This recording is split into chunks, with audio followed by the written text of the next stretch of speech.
ओडिशा का accident case. दोस्तों ये एक्सीडेंट केस ओडिशा समेत पूरे भारत को हिला कर रख दिया है, क्योंकि द्वितीय विश्व युद्ध के बाद ये हादसा बड़े बड़े हादसों में शामिल है। लेकिन सवाल ये आता है कि इतनी कड़ी सुरक्षा के बाद भी आखिर कैसे हुआ 3 ट्रेनों का आपस में टकराने से इतना बड़ा हादसा। क्या ये किसी की साजिश थी या फिर ये जानबूझकर किया गया है? जानकारी के मुताबिक ये भी पता चला है कि स्टेशन पर सिग्नल ना मिलने की वजह से ये हादसा हुआ। तो इसकी असली वजह चलिए जानते हैं इस वीडियो के माध्यम से। अगर आप मेरे चैनल पर नए हैं तो वीडियो को लाइक करके चैनल को सब्सक्राइब कर दें, साथ ही बेल आइकन प्रेस कर दें ताकि मेरे आने वाली हर वीडियो की नोटिफिकेशन आपको मिलती रहे। दरअसल जब ट्रेन हावड़ा और वेस्ट बंगाल होते हुए ये उड़ीसा की तरफ आगे बढ़ रही थी, जो बंगाल होते हुए उड़ीसा आ रही थी, उस ट्रेन का नाम था कोरमंडल एक्सप्रेस। चूँकि वो सुपर फास्ट ट्रेन थी इसलिए हर स्टेशन पर उसकी स्टॉपेज नहीं थी और करीब 125 किलोमीटर प्रति घंटा की रफ्तार से चल रही थी। और उड़ीसा के बहना बाजार जिले के बालासोर स्टेशन पे पहुंचने से पहले उस ट्रेन को सिग्नल दिया गया था कि आगे मालगाड़ी चल रही है, और मालगाड़ी को भी कह दिया गया था कि वो लूप लाइन पे खड़ा कर दे, जिससे कोरमंडल एक्सप्रेस अपना आसानी से निकल जाए। कई लोग सोच रहे होंगे कि ये लूप लाइन क्या होता है, तो चलिए बताते हैं। जब कहीं ट्रेन से ट्रैवलिंग कर रहे होते हैं तो हमें 2 पटरियां दिखाई देती हैं, जिसमें एक आने की होती है और एक जाने की होती है।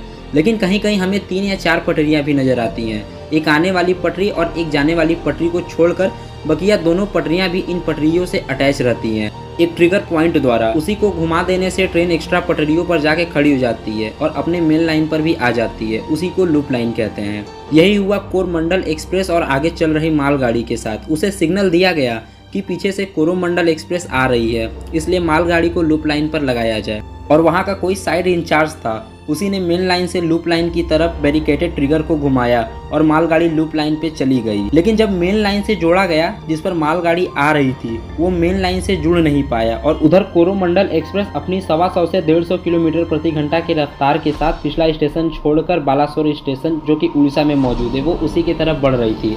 मालगाड़ी भी उसी स्टेशन के लूप लाइन पर खड़ी थी। फिर क्या था, वही हुआ जो सभी लोग देख रहे हैं। अपनी उसी स्पीड में आती हुई कोरोमंडल एक्सप्रेस सीधा न जाने के बजाय लूप लाइन पर चली गई।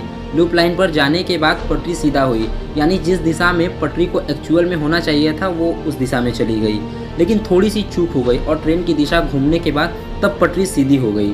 सीधा होने की वजह से बीच के डिब्बे पटरी से नीचे उतर गए, बाकी आगे के डिब्बे इंजन समेत वो मालगाड़ी से जा टकराए। और टकराने की गति इतनी स्पीड थी कि कोरोमंडल एक्सप्रेस के सारे डब्बे एक दूसरे के अंदर घुस गए। ट्रेन में बैठे लोग भी समझने लायक नहीं बचे कि ये क्या हो गया, क्योंकि उसी में दबकर मर गए। लगभग 3500 यात्रियों से भरा ट्रेन एक बार में ही स्वाहा हो गया। इतना ही नहीं, जैसा कि मैंने बताया कि 2 ट्रैक होते हैं, एक आने के लिए और एक जाने के लिए। लेकिन कोरोमंडल एक्सप्रेस तो जा रही थी और एक्सीडेंट हो गया। उसके कुछ डिब्बे सामने आने वाले ट्रेन के ट्रैक पर भी चले गए। तभी सामने से बेंगलुरु हावड़ा सुपरफास्ट एक्सप्रेस भी आ रही थी अपनी उसी स्पीड के साथ, यानी 100 से 125 किलोमीटर प्रति घंटा की रफ्तार से। लोग समझ पाते कि ये क्या हो रहा है, तभी वो भी ट्रेन इन्हीं में आकर घुस गई और उसके भी कुछ डिब्बे पटरियों से नीचे उतर गए, दूसरे बोगियों पर चढ़ गए।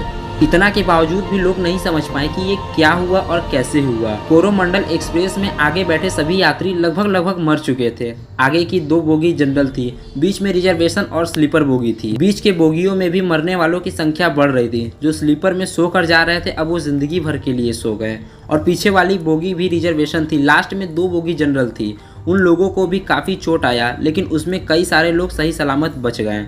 बेंगलुरु हावड़ा सुपरफास्ट एक्सप्रेस, इस ट्रेन के भी काफ़ी सारे पैसेंजर मारे गए और सैकड़ों से भी ज़्यादा लोग जिंदगी और मौत के बीच झूल रहे हैं। इतने सारे लोगों के मरने के कई कारण हैं। जैसा कि एक कारण सबको समझ में आता है कि इतनी स्पीड से ट्रेन लड़ने पर कई सौ लोग दब कर मर गए होंगे। दूसरा कारण है कि जब तीनों ट्रेन आपस में लड़ी तो पटरियां उखड़कर ट्रेन के बोगियों में चीर-फाड़ कर उसमें घुस गई। साथ ही पटरियों के चपेट में जो भी आया उसे भी चीर-फाड़ कर डाला। तीसरा कारण ये है कि ट्रेनों के लड़ने के बाद ट्रेन के छत, ट्रेन के फर्श और इर्द गिर्द सभी चीज़ें मोटे लोहे और स्टील की चादरों से बनी होती हैं। लड़ने के बाद वही सब उखड़कर लोगों के अंदर घुस गए, जिससे लोगों की जान चली गई। इतने लोगों के मरने का एक ही नहीं, न जाने कई कारण हैं। न्यूज़ ब्यूरो के मुताबिक मरने वालों की संख्या 300 से पार जा रही थी। 900 से ज़्यादा लोग घायल रूप से हॉस्पिटल में हैं और अलग से 400-500 लोग गंभीर रूप से घायल हैं, जो जिंदगी और मौत के बीच जूझ रहे हैं। ट्रेन में बैठे कोई एक यात्रियों ने भी ऐसा कभी एक्सपेक्ट नहीं किया होगा कि उसके साथ ऐसा हो जाएगा। मरने वाले लोगों के घर सरकार 10 लाख रुपए मुआवजा भी दे रही है, लेकिन ऐसे पैसे का क्या फायदा जो अपनी जान को गंवा कर लेनी पड़े। गलती कहें या लापरवाही, क्योंकि एक पटरी के इधर से उधर हो जाने से इतना बड़ा हादसा हो गया और ये भारत के इतिहास का दूसरा सबसे बड़ा रेल हादसा है। लूप लाइन बदलते समय यदि पटरियों की जांच की गई होती तो आज शायद ऐसा नहीं होता। बाकी इस न्यूज़ को लेकर आपका क्या कहना है, कमेंट सेक्शन में ओपिनियन शेयर करें। मिलते हैं किसी और वीडियो में।